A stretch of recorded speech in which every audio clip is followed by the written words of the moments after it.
Hello and welcome back to the One Radio Wrestlecast.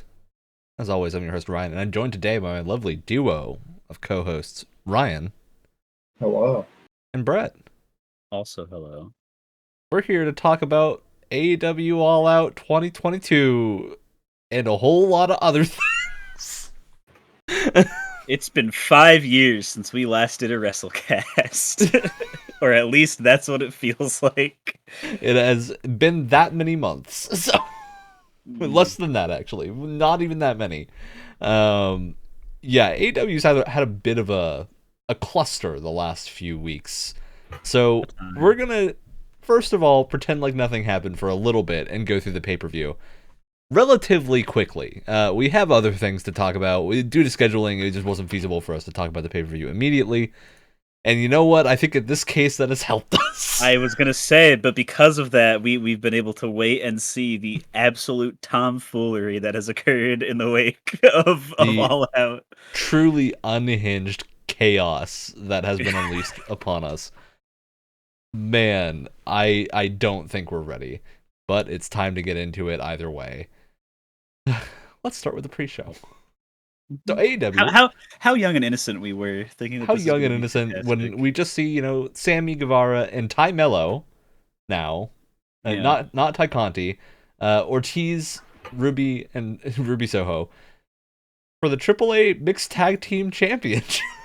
For the third time in a row. For the third time in a row, and also did this get any advertisement until Rampage? No. I think this was a Rampage match, right? And then they did it on Rampage, and then they just did a rematch pretty much. Yeah. I don't know. I have weird feelings on this one because I still think that Sammy and Ty are very good in the ring, at least the majority of the time, to a degree. I gotta clarify that statement because Sammy does wrestling-wise, definitely. Wrestling-wise, Sammy has some habits in there that are not amazing, but I also think this is just it's lacked energy to me. Oh, totally. No one really cared. I didn't. This was really the let's let everyone get to their seats match. Yeah. Yeah. I don't actually think I watched this. I think I saw it was happening. I was like, oh, thank God. Okay, I can take a couple extra minutes to sit down at the table and eat dinner during the pre-show. I don't know. This feud. Sammy's in an interesting spot right now. But Sammy's in a weird spot, and I feel like we're going to talk more about this problem later on because it's happening with more than just Sammy. People are just kind of getting sidelined in the middle of storylines, and nothing is concluding to any reasonable degree, which is a little bit concerning if it continues, which, man, will it for a little while. Yeah, that's Sammy and Ty won that. That's them's the breaks. Great. Yeah, and I mean, there's not really a lot to talk about besides Ruby got dropped on her head, and then the Ty KO broke her nose. So I actually didn't know that part. Yeah, I didn't know it actually broke her nose either. That's unfortunate. She posted about it on Twitter. So that is a shame. Poor Ruby. She's really having a rough couple months. Hopefully she gets another chance to shine in a better way. AEW Women's Division moment, truly. We definitely won't be talking about that later. Yeah. Whew. All right, FTW Championship, Hook versus Cool Hand Angelo Parker. Almost down for a Hook match. This is a good warm-up, a nice lead-in to a broader show. Angelo Parker and good old Daddy Magic have been pulling their weight recently. Yeah. I think I was definitely not the biggest fan of 2.0 when they first showed up, but they've definitely come into their own in lieu of the Jericho Appreciation Society. But Hook matches are always short and sweet. He's really good for how green he is. You could tell he is the son of the human suplex machine, and Taz is proud of him as he should be. It's a good time. I think they're doing a good job of controlling his appearance to make him feel like a big deal.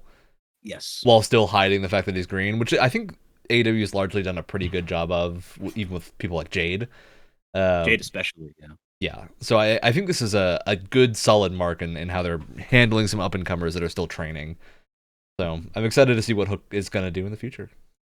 He's getting ever closer to that pay-per-view debut. Just a little away. And then, obviously the big thing in this match is obviously Hook isn't going to lose. Is Action Bronson comes out. Yeah. Throws him around, and it's building towards something. Ooh. Action Bronson's gonna wrestle. He did. He did it. That's kind of my. We'll get to that. Yep. It wasn't the worst. All right. Yeah. Hook, of course, won that. Moving on to the AEW All Atlantic Championship. Kip Sabian versus Pac. It was a pretty good match. Yeah, I had a good time with this. I think they did the thing where like the stakes were there, and they got me a little bit, but not in like the good way. Where I was like, okay, if Pac loses his belt on the pre-show, I'm gonna be pissed. Not in like, oh, there's no way Pac is gonna lose this. I'm like, okay, Kip just came back. He's got some boost behind him right now. But Kip took the L. And they're using it to tell the underrated story too, which I think is interesting. I'm this actually feels like a through line here, which is fun. I do think Kip looked a lot better in this than the vignette they did. I think the vignette made him look a little bit too smoky-eyed and very goth for a moment.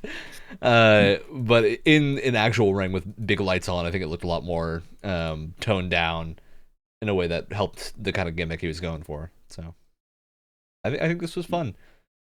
I don't know that Kip kept up with Pac the whole time. Yeah, you can tell that Kip was. Then again, I don't know many people who keep up with Pac the whole time. Yeah, it felt like, and I know the Live Alive character Ryan can attest to how many times I've said this, but it's just like it got to the point right before this where like they'd show Kip in the audience in the front row, and I'd just be like, I don't care about this man to the point where it's almost like infuriating to see him. It's just like, why is he still here? It was interesting so one time. Long. It was interesting one time, and then maybe but he's there every twice. Single show. Then you just keep doing it for months. It's and I don't. I just weird, very weird. But he's back now. He wrestled like the once and showed up. It was odd because I think people were assuming the reason he wasn't back yet is that they were gonna do some paired thing with Penelope. Because she was gone for a while again too. Yeah, also has not happened. So kinda. There's a match recently where Penelope had against Willow. Yeah, but it wasn't like the big thing. No, yeah, it doesn't feel like that would have been a reason to prevent Kip from wrestling. Yeah. So I am very curious as to what the extended stay was. If he was injured the whole time or not, because it is legitimately very confusing. Because it kind of ends up blurring the line between, okay, is Kip actually upset? Or is the character upset? Because right now I'm really not certain with the way a lot of people in AEW have been acting recently. All right, moving on from Pac winning that match pretty handily at the end to Eddie Kingston versus Tomohiro Ishii. Match of the night. Not even exaggerating. I'm so glad we got to see Ishi. I'm so glad he's not only in my Yakuza games now. He is on my television screen. It is beautiful. Yeah, I mean, exactly what you're getting with these two guys. Very hard-hitting, very back and forth. Neither of them want to go down. It's an endurance match for sure. Yeah. All right. Eddie Kingston takes that home because, of course, they're not going to let the GPW person take home a match if they're not coming back. Ishi also had a match over on Eddie prior to this, so it's 50-50 booking. Even the line a little bit. Yeah. All right, we get into our first big match of the night, the Casino Ladder match.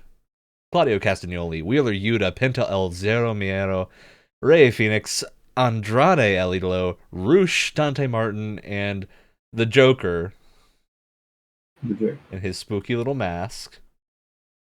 His cool little song. Yeah. Cool little song. His goons coming in. It turns out to be Stokely's for them. Yep. The Firm. I think this was all right. Yeah.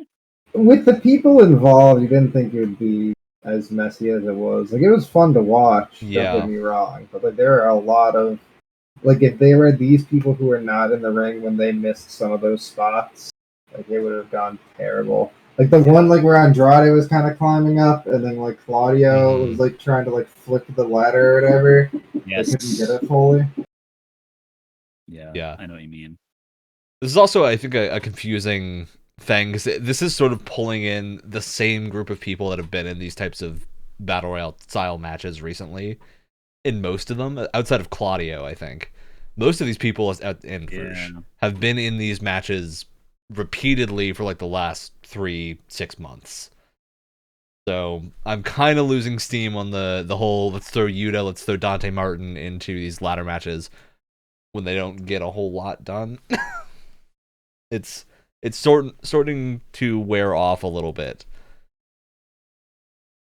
And I think a lot of people might also think this ending's a little messy. I didn't have a problem with it. I think it's a fun little way to tease you until the end of the pay-per-view. But I was fun with it. There wasn't any big stakes to this match that felt like any of these people would actually get.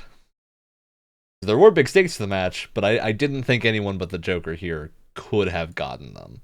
Because it was kind of obvious who the Joker was going to be before they showed up. But maybe they Claudio, on it, but I think he's the only other person who I'd really put on the same level. All right, so Joker takes it home. That's the ladder match. Let's move on to the AEW World Trios Championship Tournament. Kenny Omega and the Young Bucks versus Adam Page and the Dark Order. This was good. This is a really awesome match. Yeah. I really like the character moments that they managed to have here, because that's always what Adam Page is really impressive with, is managing to pull off these character moments, especially with the Bucks and Kenny, because they work so well together. Yeah. And man, it makes me really miss the fact that he wasn't on my screen very much the last couple months. Still isn't. Yeah. But, they had everything that you would imagine that the match would have. A lot of very awesome spots. Silver going off, which is always awesome to see.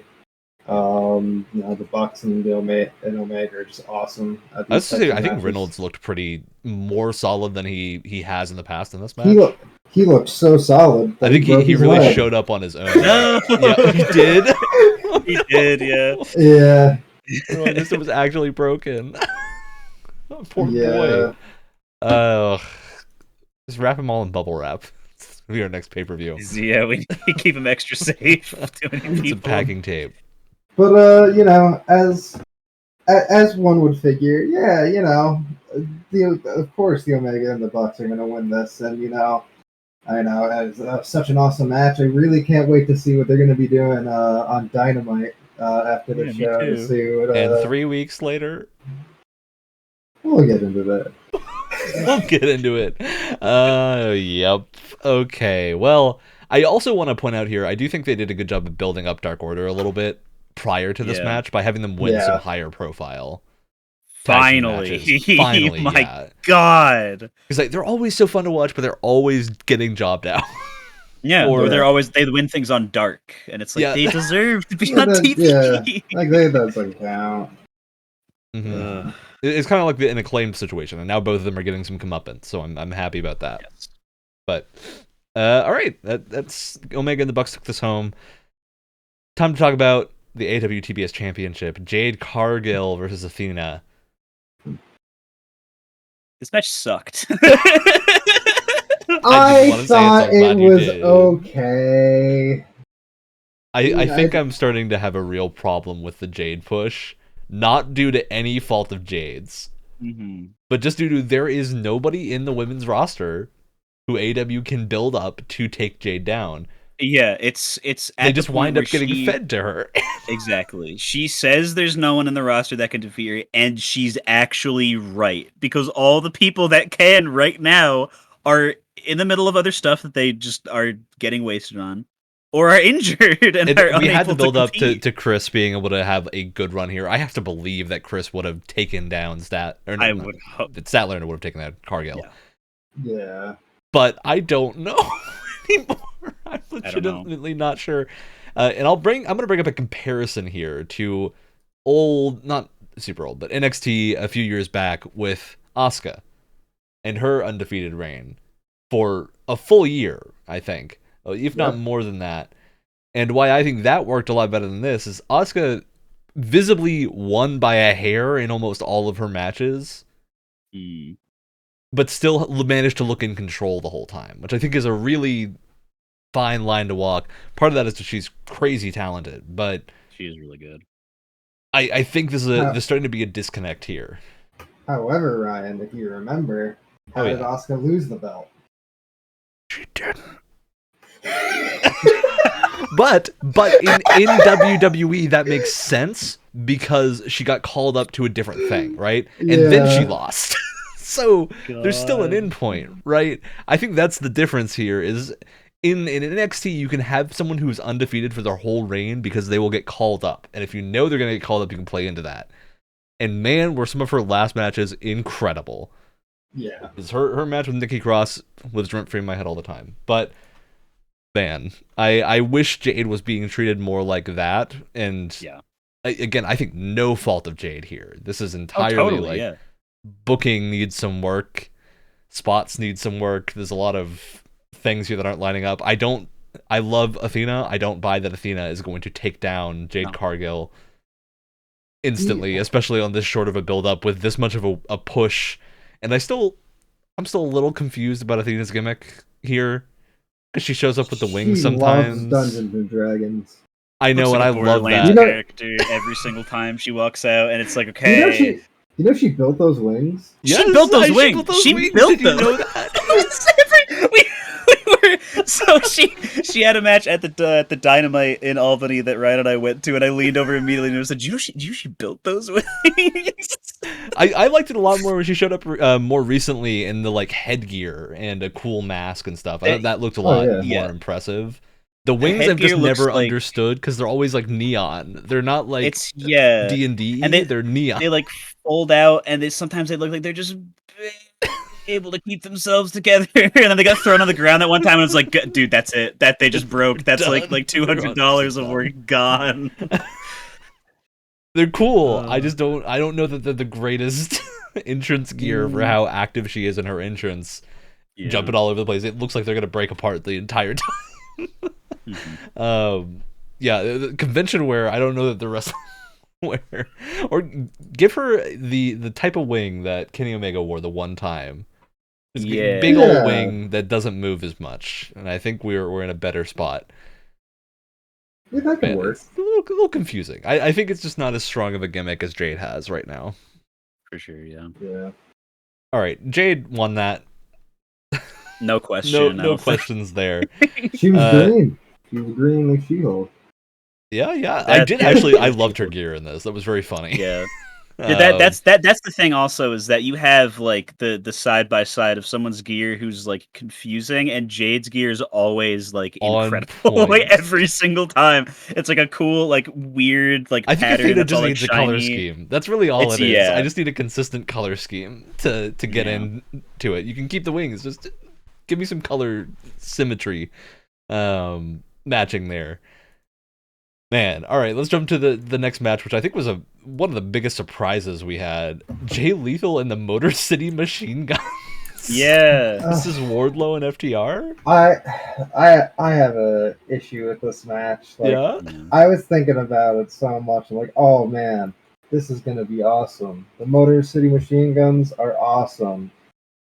Wardlow's awesome. FTR is awesome. Jay Lethal, pretty cool. Nothing happened in this match. It was a very nothing match for how many nothing.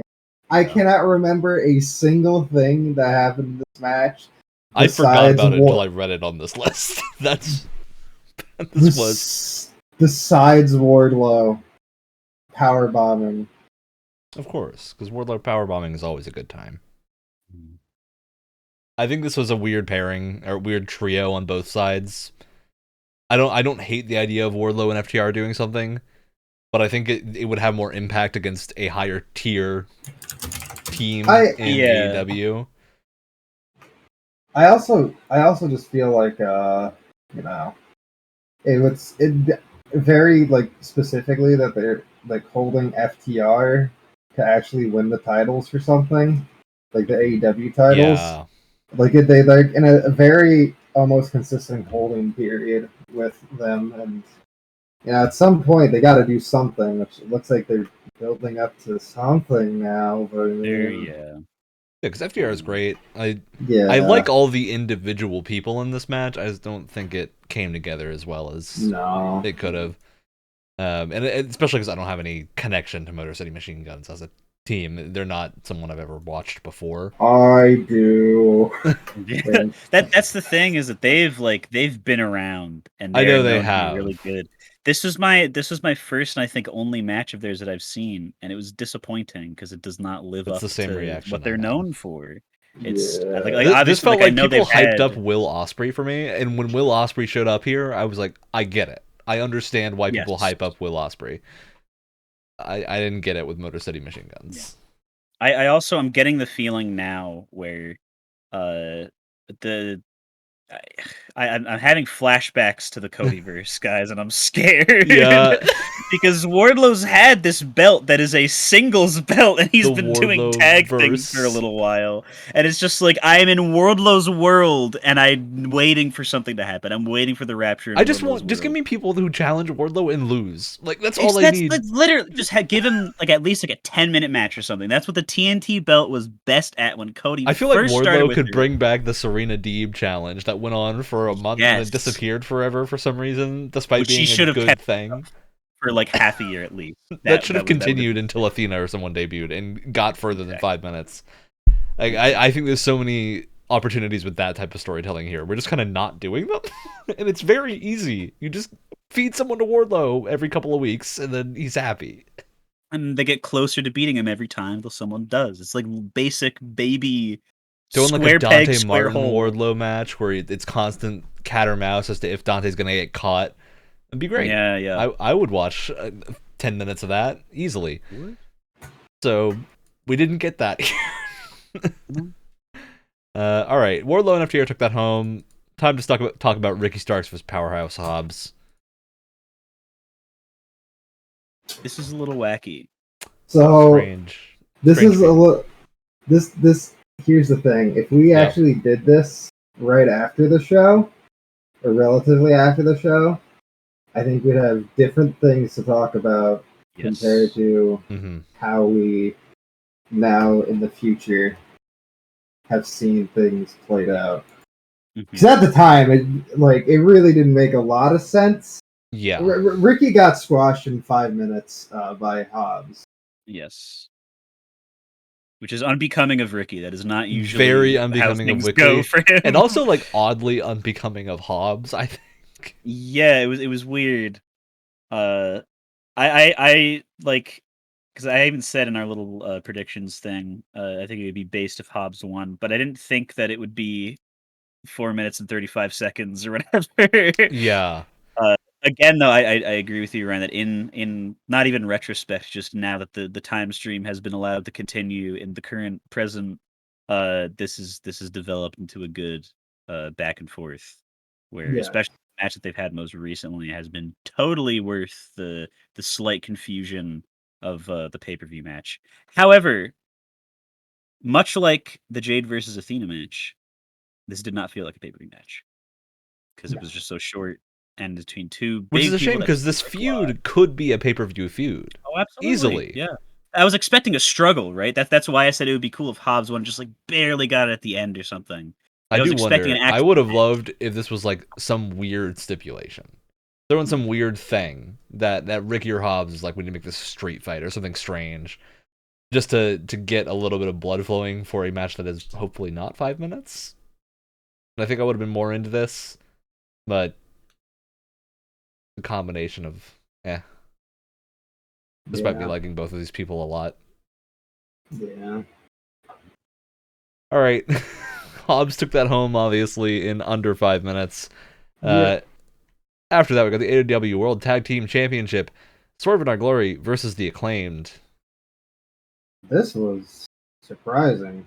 I like this matchup here. I've liked it both times it's happened. Yeah. Good. I do wish everybody we didn't repeat him as think. often, but everybody loves the Acclaimed. I mean, easily. That's I like we'll it. get We're having to a good time.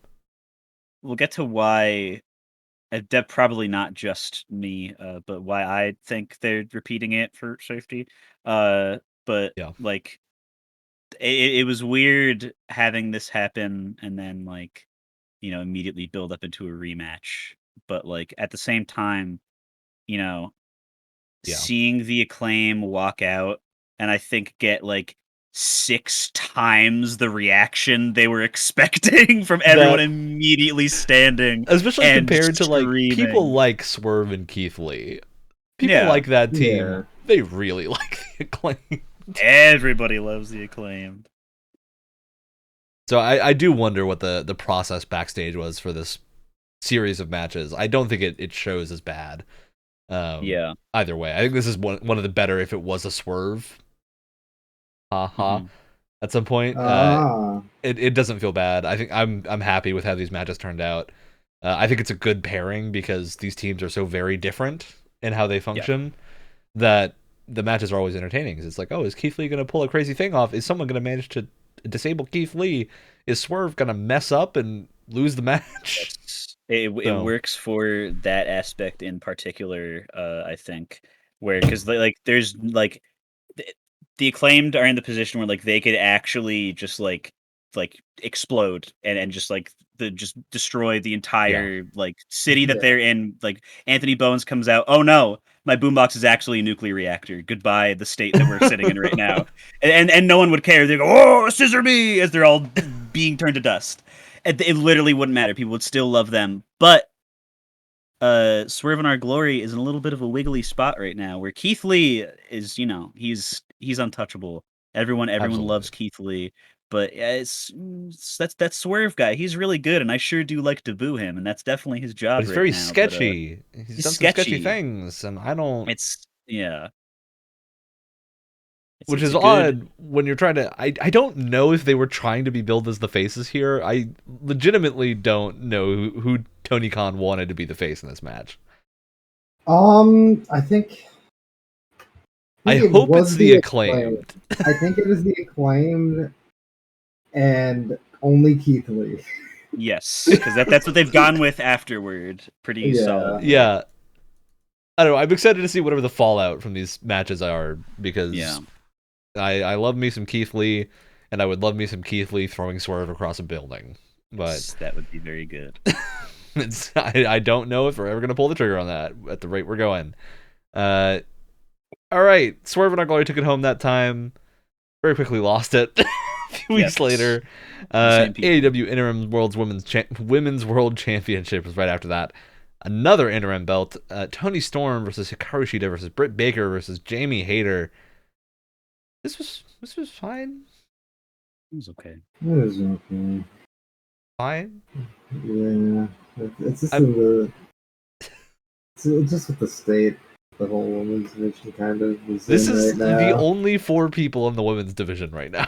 that is what it feels like outside of Jade. But even then, I don't really count Jade because Jade's in her own division. She's the Jade division. You got these people, Athena, and then whenever Chris Statlander gets back, Serena Deeb, Thunder Rosa, all just kind of vanishing off of the face of pay-per-views. So I don't know. I didn't care that much about this match, especially when it was very obvious that Hikaru Shida was not going to be in the top running, and neither was Jamie Hayter. So it's the like the way that it was brought into existence too is like you're watching Dynamite or Rampage, even whatever it was, and Thunder Rosa is crying on camera with no like very clearly off-screen. very upset. Yes, super disappointed that she can't compete anymore from an injury that people were not able to like see mid-match even or whatever. And it's just like, oh well, now I'm sad that this match is happening before it's even I'm happened. actively not even looking forward to this because I just want Thunder Rosa back. Yeah, because she's a great champion. She needs a build up against someone that's more than just like 2 weeks in the making. But she's a great fighting champion, and I feel so bad, and I hope she comes back soon because she's clearly really upset about it. But Yeah. I don't know. I think she could have wiped the floor with any of the 4 people in this match for sure. Mm-hmm. And I think also they missed the chance, and they still have missed the chance time and time again to pull the trigger on the Jamie Hayter versus. They're pulling a Wardlow with this, match. and Wardlow only worked because it was with MJF. Exactly, like, only reason that worked. Yes, Britt is a good heel. Don't get me wrong, but I don't get tired of seeing MJF. There is a very specific amount of Britt I want on my TV every month, and it's a good amount, but it's not as much as they're doing now. Yes, too much. It is. We've gone too far. So yeah, they did not.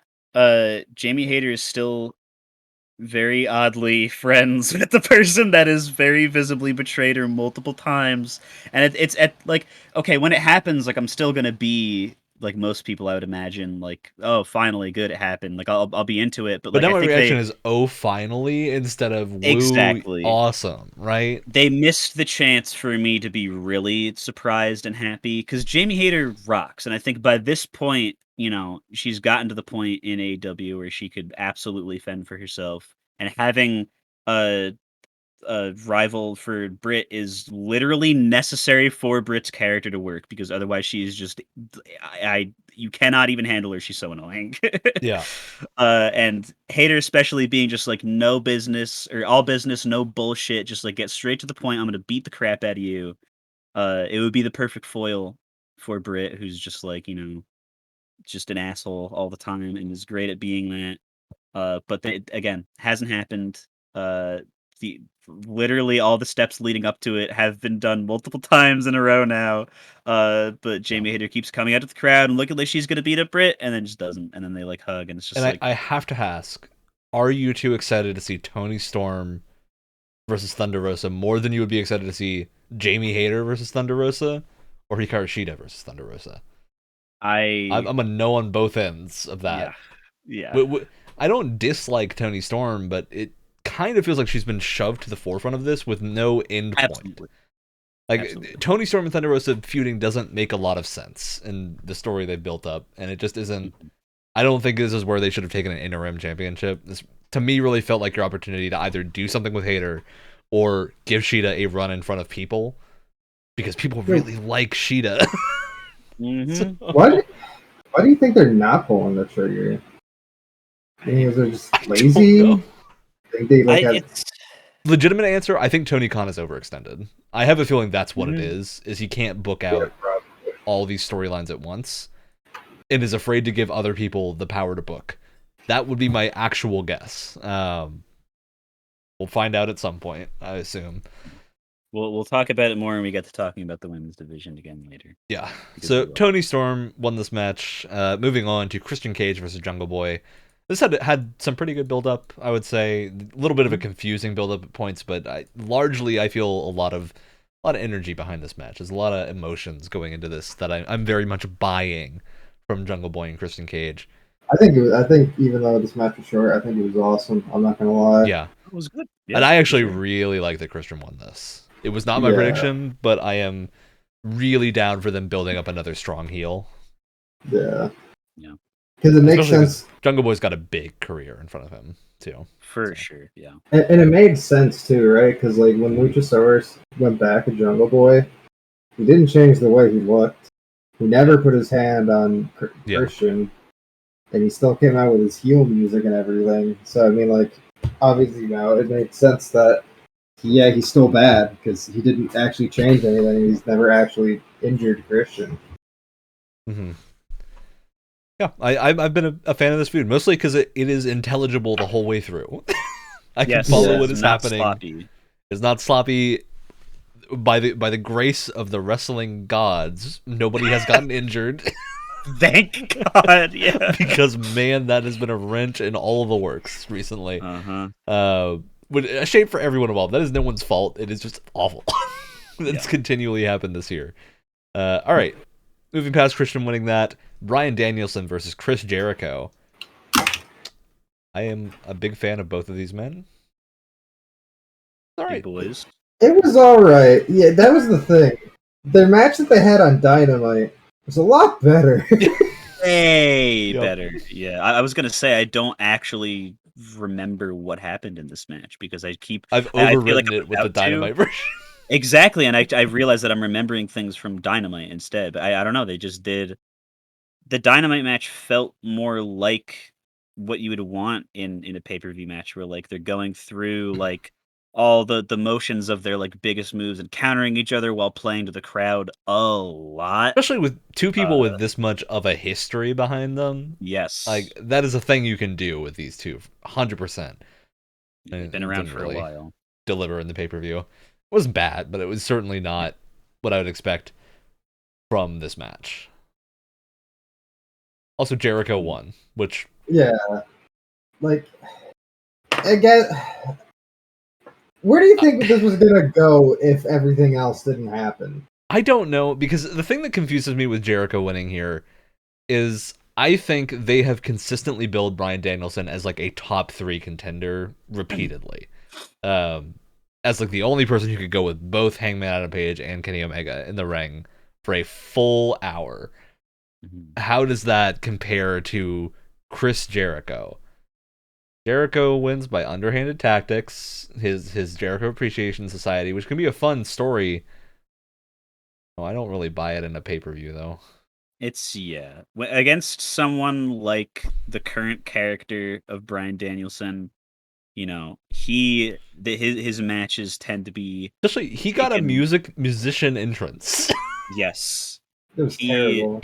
It was horrible, but he did. Strange. I feel like more times that someone's gotten like an actual musician come out to play their entrance in AEW now, they've lost that match, which is I feel like not. I think you are right. That's when that happens. Like I'm okay thinking like, oh, this person's probably gonna win now because it's cool. That's a cool feeling. At like, least oh, they got wasn't the musician now. Ruby Soho with Rancid, because that was like, that's the most Rancid thing I've ever seen. That was embarrassing. that was me watching someone's career get set back by 2 years in front of me live. Because she still hasn't been able to do anything past that. It's so sad. And then broke her nose. Yep. Truly sad. And I think that speaks to what we thought of this match that we're immediately talking about other matches. It's not bad. Not super memorable. It's like all the cool spots happened in the Dynamite match. Exactly. Like I don't remember a single thing that happened here. It was 23 minutes. All right. Well, that's the match that Jericho won. Moving on to House of Black versus Miro, Darby Allin, and Sting. Man. Can they coexist? Can they coexist? Can you get me out of the House of Black zone? That's what Malachi Black said. This was my favorite thing about AEW for a little while, for a brief stint, because Malachi Black, I think, with very little competition, is my favorite wrestler. Man's incredible. He's so good. He is so good every time he shows up to a match. He's not getting singles matches, not getting good matches. Buddy Matthews is incredible, and also just hasn't been getting matches and has been eating pins. Like, what is going on? Yeah. Tony, I think this is like one of the few factions you see and you immediately go, oh, they've got main event presence. Because they have in the past. Get main events. It's infuriating. I think I'll still buy, because now post this we have learned Malachi and Buddy are taking either a leave of absence or they're gone away from AEW. Yeah. I know Malachi especially like super seriously talked about like mental health problems and like serious actively not really blaming AEW, but more on the side of like I need to take a break. We'll see what happens. Yeah. in the future. Brody King, however, tweeted a GIF that said, "I'm not leaving." So, I don't know where Brody King would go. Which I'm fine with. Please stay Brody King. I like Brody King a lot, but I think Brody King and Julia is still a very good pairing. Yeah, you could still do a lot with them. So, But Darby Allin and Miro won, which is awesome. Where's Miro been since? I don't know. Miro disappeared off the face of the planet. He does that sometimes. I assumed he was supposed to be going into a singles feud with Malachi. Probably. Man, that would have been great. That would have been. But Malachi is, gone, and then, yeah. Yeah, and to note, we don't know if Malachi or Buddies has been released. We only know they both asked for release, and they did not answer whether or not they got it. My speculation here is they have not at this moment got it, but probably have some conditional. Maybe they will in the future. We'll see. It's crazy though, because apparently as soon as Triple H took over WWE, he was just getting in contact with people that he shouldn't. Apparently, Malachi and Buddy Matthews was. He did it to Swerve, and Swerve told him to go talk to his attorney. Which is such a weird situation, because I do think I haven't actively watched more WWE since Triple H has taken over, but I've heard better things about the majority of stuff going on. And to my knowledge, Malachi, when he was Aleister Black in WWE, generally had a lot of respect for Triple H and felt treated well, which I think might be playing into the current situation of, we had this whole Vince McMahon situation, now he's gone. So, what does the current landscape look like? Yeah, but what the fuck? What are they gonna do when the belt is on? Both belts are on one guy who hasn't lost. Yeah, I also think these guys openly signed multi-year contracts. There is a degree of responsibility that comes with signing a multi-year contract. It's professionalism at that point. This is no dig on these people, and because situations change and everything. If you're signing a multi-year contract, there's an expectation there that you're going to be there for at least the majority of it. Yeah. And I think that's now bit AEW 4 times in the last month. Yeah. So, yikes. All right, Miro Darby Sting through that match home. Let's talk about the big old can of meatballs that is the AEW World Championship, Jon Moxley versus CM Punk. Jon Moxley lost to himself here and then won the belt a couple of weeks later. Yep. That is all. He did. I will say, I don't think this match is bad. No, it wasn't. It's not amazing. I still will die. The first hill that I'll die on is that the build up to this match was the worst. Terrible. I did not extremely care. Strange. Yeah, I did not care about the stakes of this match at all. I did not agree with the way that, the promos they were cutting and just the story they were telling. Jon Moxley is a great person and a great wrestler. And now I assuming that we are indeed at the end of the pay-per-view, I can just plainly say, we're going into it. Screw that other guy for ruining everything else. And we'll mention here, Punk won this match. There's really not a lot to talk about here. It was a Jon Moxley match. I don't even want to say this was a CM Punk match. This was a Jon Moxley match. It felt like a Jon Moxley match. It felt like Moxley was in control for most of it, and then just kind of lost at the end. Yeah. Immediately after, immediately after we get a big reveal of who the Joker was. It's MJF, and he does a really cool vignette with a really cool little clip of CM Punk and ROH going, the greatest trick that the devil did, his whole little speech, and then CM Punk immediately has a bunch of backstage drama, and I don't know what's gonna happen. Nobody does. There was a media scrum, and break it down for me. if you're like me, you watched on the AEW channel because they have their own. Yep. And immediately the audio was terribly scuffed. Yes, So you just get like a really deep voice CM Punk eating muffins and just completely burying almost everybody and everything in this company. And I was, which is wild because like media scrums. Maybe for a minute, I believe like this is maybe a tiny bit of kayfabe for like just a minute. But the media scrum is usually not a place where they go that hard.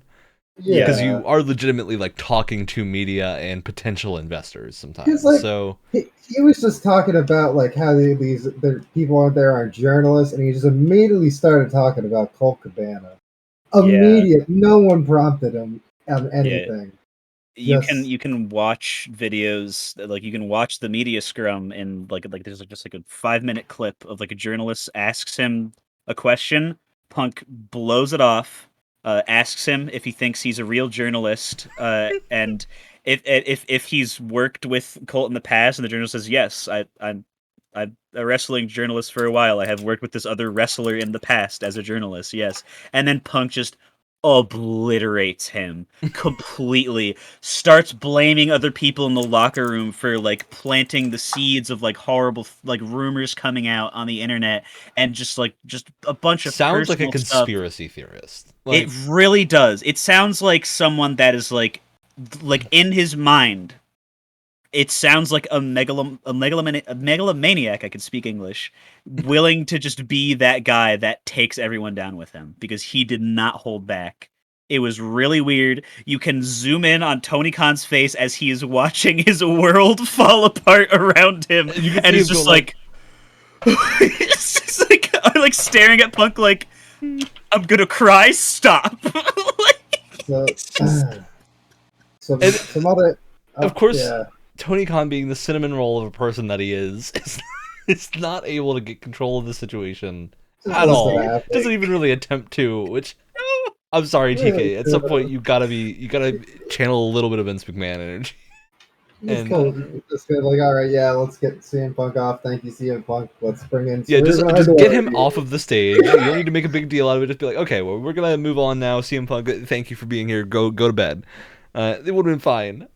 Instead, we even have worse cans of worms that have got to be opened. Let's see. Calls Adam Page an empty-headed, dumb fuck. That's a bad thing to say to the biggest face in your company. Because Hangman Page said something in a promo 5 months ago that Punk didn't like. That was like off the cuff too. Yeah. He was like, it was just a weird promo that he did because it was unscripted, and he said a thing that Punk didn't like, and then Punk hyper-fixated in this for apparently months. Starts to insinuate that the Bucks and Kenny Omega are the ones spreading these rumors. No evidence. No evidence. He says he's lowering himself to their level. They almost ruined $1 million house. Let's see. And then he pretty much said, if anyone wants to talk to me backstage, talk to me backstage. Okay. We will. So, while the scrum was ongoing, we are no longer going to talk about the scrum. Because it doesn't matter. Oh boy. What reportedly happened was... And very clear here, we do not yet know what exactly happened. Yes, we just know the different sides. We know a lot of reports. And we also tend to believe one of the sides a lot more for a reason we'll get to when we get to it. So... reportedly, in the match, CM Punk tore his tricep, which got confirmed because he's out for surgery. Yeah. So he went to his locker room. Like, imagine if none of this other stuff had happened and he just tore his tricep. Already, that is bad. That's a bad situation. Yeah. We're going to have to vacate the title again. Yeah, that's bad. But the people he called out wanted to go ahead and talk to them. So they got the head of their legal department, and then they went to their room, which initially wasn't reported from Punk's side, but eventually got confirmed that she was there. Mm-hmm. They tried to get in to talk, and the Punk side originally said that the Bucks kicked down the door, which is a really funny thing to picture. Super kicked down the door! But eventually that got rescinded, that they didn't. And then pretty much all reports said that Punk just started throwing punches at Matt Jackson.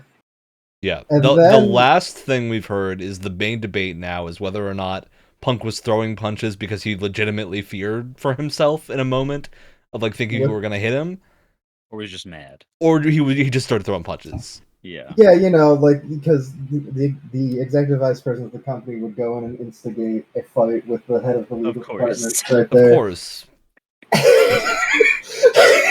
Especially with a man who just got off of an extended injury leave.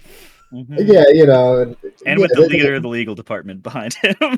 Yeah, so Matt Jackson gets punched. Nick Jackson, his brother, was trying to defend his brother, pulling him off, Punk off. Ace Steel, who was CM Punk's friend and a producer backstage, had his wife backstage in that room as well. And I guess he just thought that his wife's life was in danger, so he threw a chair at Nick Jackson's face. And while this was ongoing, Kenny Omega tried to get CM Punk's dog out of the room. The one golden angel of this whole scenario. Get Larry out of there now! To which Ace Steel responded with biting CM Punk. No, biting Kenny. Oh yeah, biting Kenny, which has all but been confirmed due to him being at the Tokyo Game Show in an interview. And having a bite mark. And clearly a human bite mark. This is not like a dog bite mark. Larry. This is a human bite mark. Which eventually Omega also, because you'd be pretty peeved off if you got bit. So the big fight happened, and then what a bizarre move to go. Pat Buck, some people backstage, Nakazawa, Christopher Daniels, Pat Buck, who's another producer, were all there trying to, Brandon Cutler trying to break it all up. And then eventually it got stopped, and then we come to find out that everyone involved was suspended. Yeah, until they can finish investigating. Yeah. Which is being done by an outside company and not AEW's internal team, presumably because the head of legal was there. Yes, I would imagine so. But again, oh no, continue. Yeah, I was gonna say. So that's it. No, you could go. That is the reason that I think we probably have a much better reason to believe the elite side of the story, because why would you lie when you came to the room with the leader of your legal department?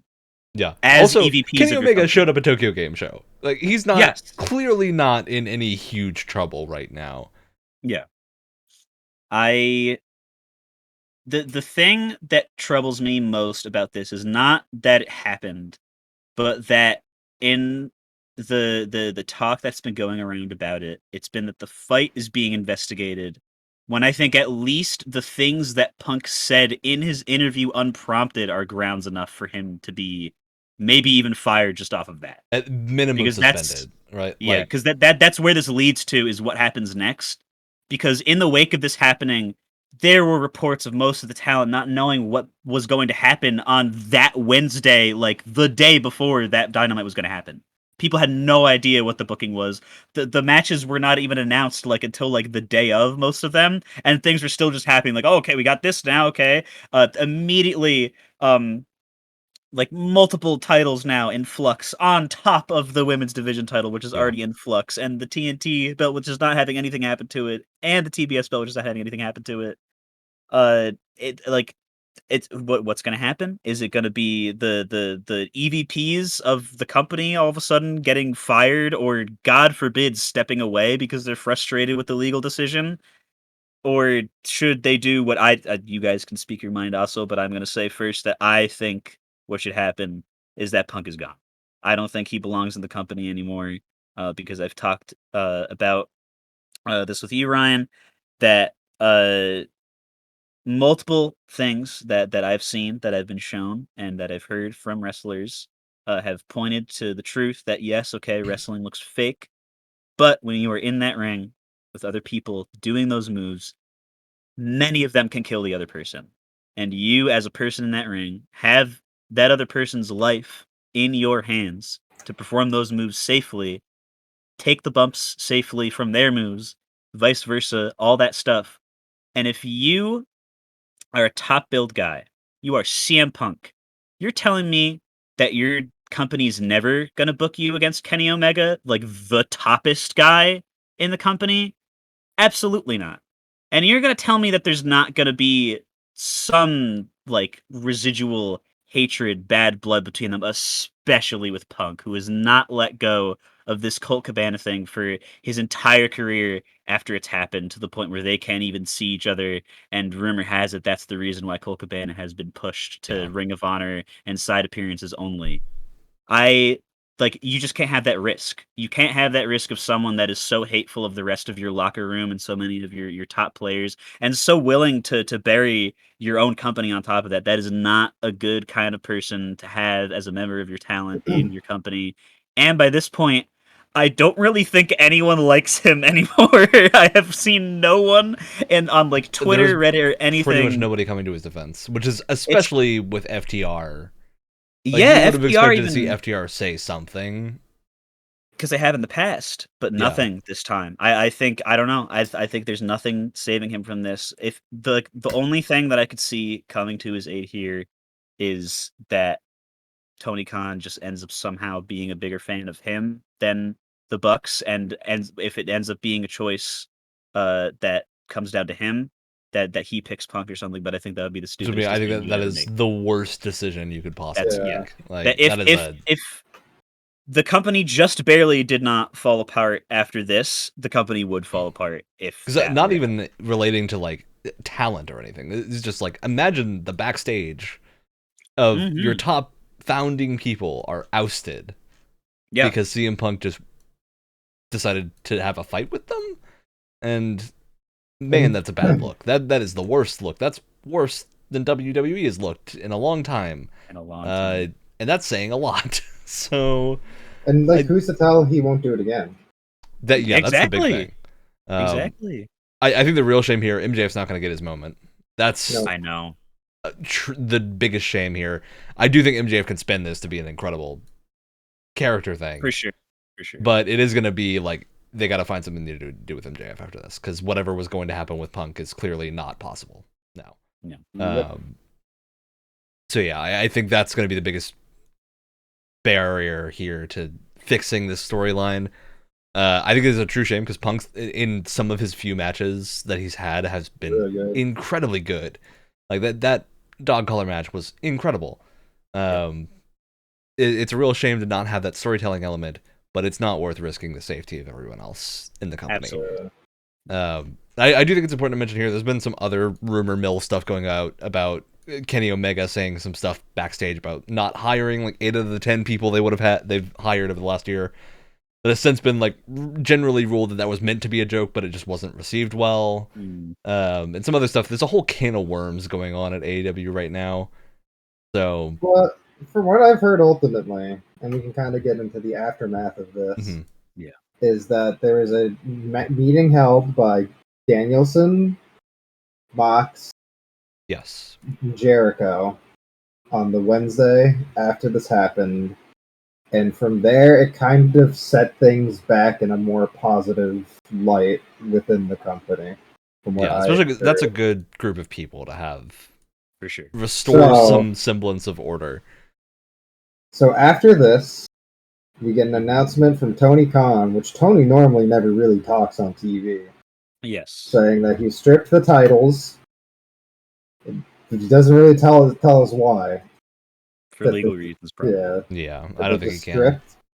And that there's going to be a tournament for the world champion, and then we were going to get Best Friends and Lucha Brothers and Pac, the Death Triangle, for the 6-man tag tonight, which happened. Yeah. And maybe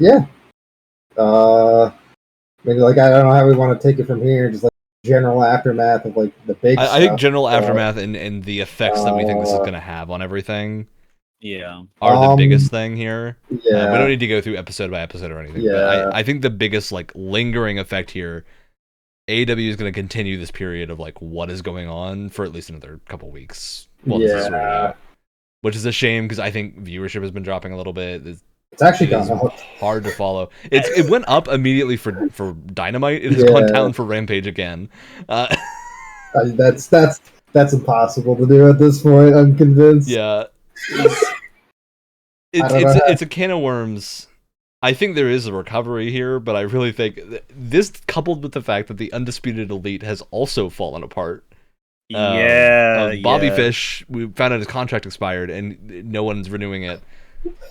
Did you hear that? Apparently, he tried to convince Kyle O'Reilly and Adam Cole also to go back to WWE. That I think has since been rumor busted.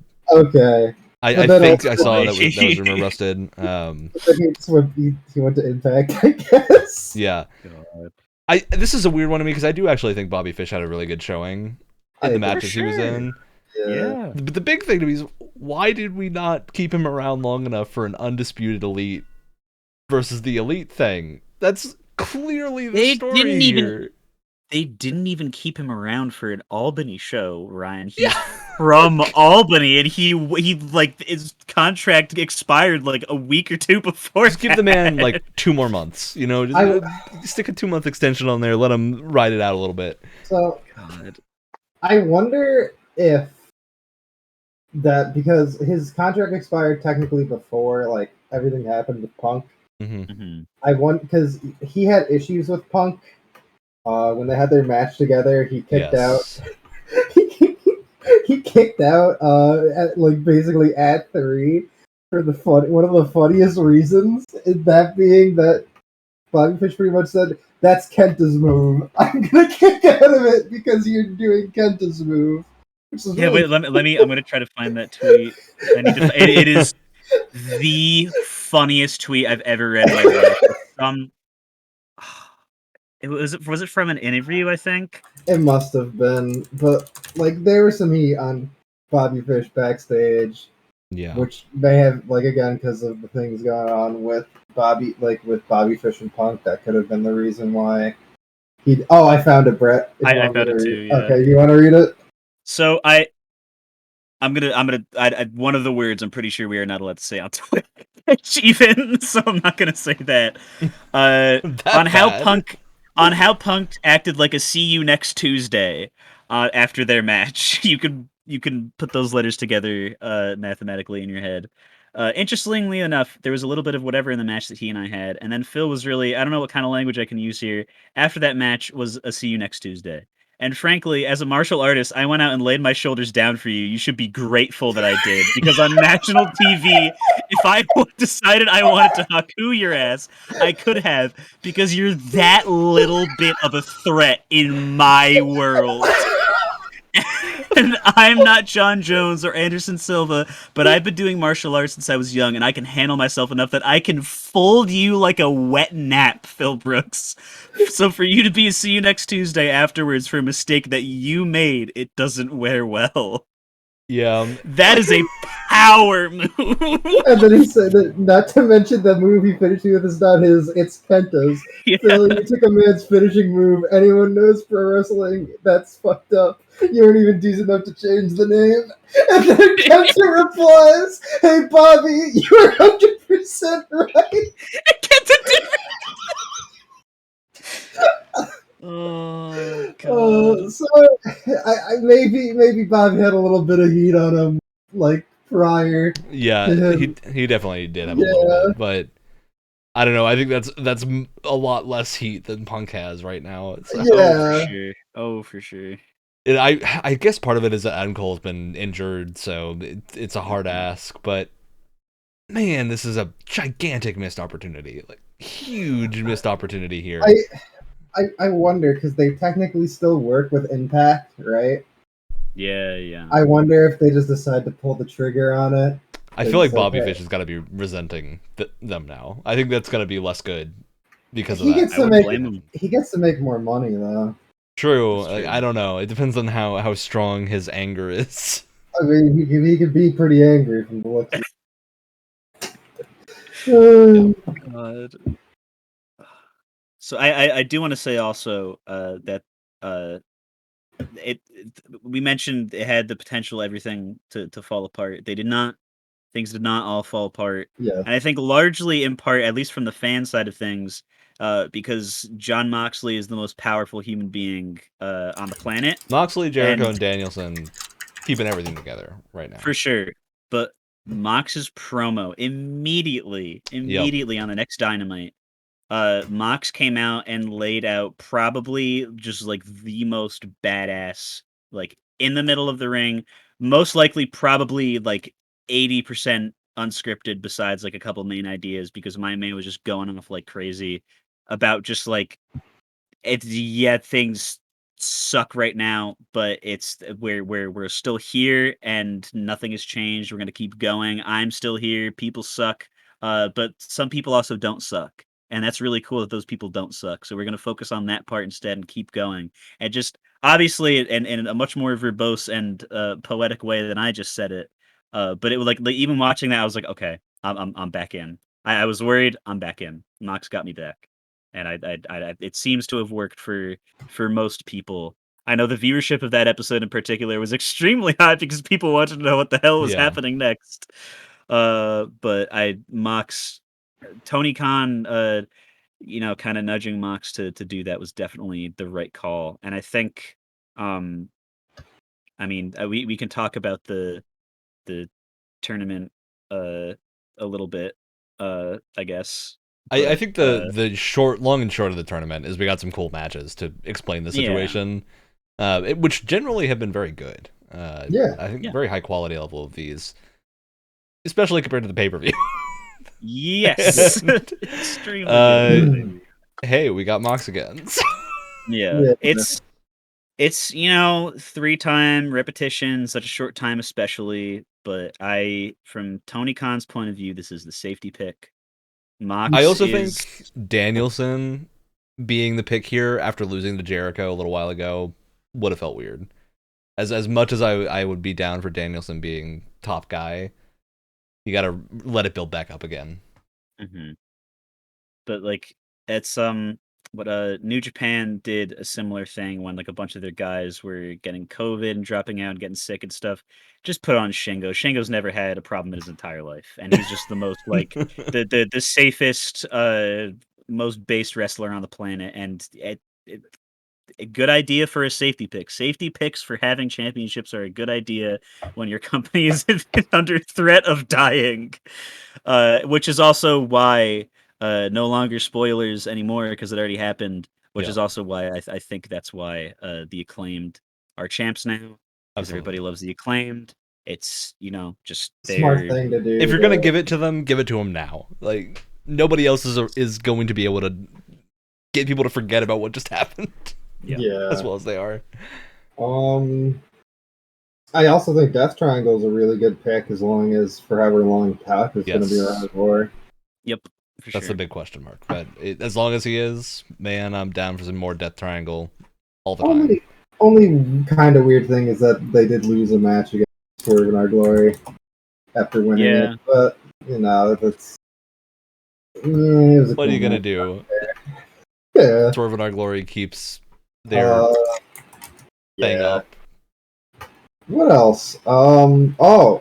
Chris Jericho won the Ring of Honor. He did do that. Ring of Honor World Champion. Yeah. Which is another thing that felt weird, but there's probably a reason behind it. I hope there is a reason behind this because it does just feel. It kind of feels like Chris Jericho is lowering himself for this. He's like, I need to feel good about myself, so let me go beat up Yuta for a little bit. I personally think it's they're trying to use him to get so they can get a TV deal for Ring of Honor. Yes, that makes sense. I can definitely see that, or a streaming deal, something, yeah, because that's what they did with him when he was the AEW champion. That worked exactly. So, I wonder if that's what they were planning to use Punk for.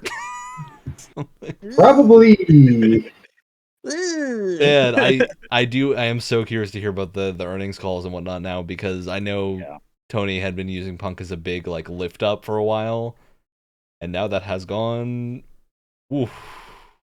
real south. So yeah, we'll see. I think this is just how this pans out is going to be very fascinating to watch. Yeah. I cannot wait to see what the next pay-per-view looks like, because we're gonna come up on it quick. Yeah. Because you can tell, even with the good things happening, you can feel that they're in panic mode right now. That they're just trying, like, okay, every storyline idea that we had, for whatever reason, they all have to be scrapped. We need to just, like, certain things, or they just have to be pushed to happening right now. We don't have enough time to deal with certain other things. You can really tell what those certain other things are, because they're really not getting attention. And speaking of not getting attention, I think is the sequel to the last time that we talked about the women's division having a problem, which was, I think, the last Wrestlecast, is going to happen right now, because the women's division has a huge problem, because they're all gone. Where'd they go?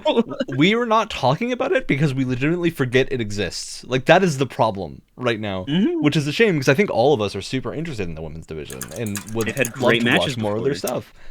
Exactly. What's going on? Like, it's something strange the is time. happening. When 1 hour NXT shows reliably had more focus on the women's division than this, there's a problem. Exactly. The time for 2 or even 3 women's matches in an episode of Dynamite happening, like, ever. The time for any story progression is gone. It's flown away. It was like 6 months ago. It needs to happen, because just, like, none of the individual wrestlers in the women's division, they cannot be blamed. They're all wrestling to the best of their ability. But, like, here's a question: you guys remember Anna Jay? Okay. You remember when Anna Jay and Ty were doing things together? Yeah, I don't know.